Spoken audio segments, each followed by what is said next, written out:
Beralih ke informasi kriminal, polisi memburu pemberi modal usaha pengeboran tambang minyak ilegal di Kabupaten Musi Banyuasin yang meledak dan terbakar.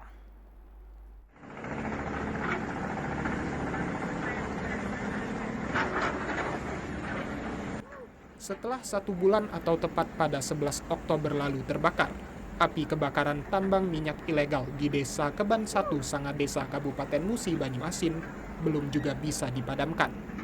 Berbagai upaya dilakukan petugas untuk memadamkan api, seperti menyemprotkan air dicampur deterjen, hingga melakukan penimbunan tanah di sumur minyak di lahan warga berinisial ED.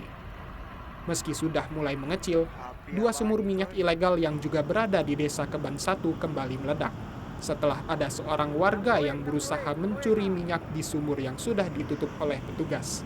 Namun ketika hendak membawa minyak ilegal, percikan knalpot motor justru membuat sumur meledak kembali, serta membuat warga tersebut mengalami luka bakar serius. Menurut Kasubdit Tipiter Ditkrimsus Polda Sumsel AKBP Koko Hardianti Mardani, operator alat berat sudah ditangkap dan ditetapkan tersangka. Penyidik juga masih memburu pemilik modal pengeboran minyak ilegal tersebut, yang identitasnya sudah diketahui. Untuk yang kami duga sebagai pelaku sudah ada pelaku, termasuk kami sudah mengidentifikasi dari yang memberikan dana, ya memberikan dana dalam menambang ilegal ini sudah kami identifikasi, sementara masih kami lebih lanjut untuk pemodal daripada kejadian korban.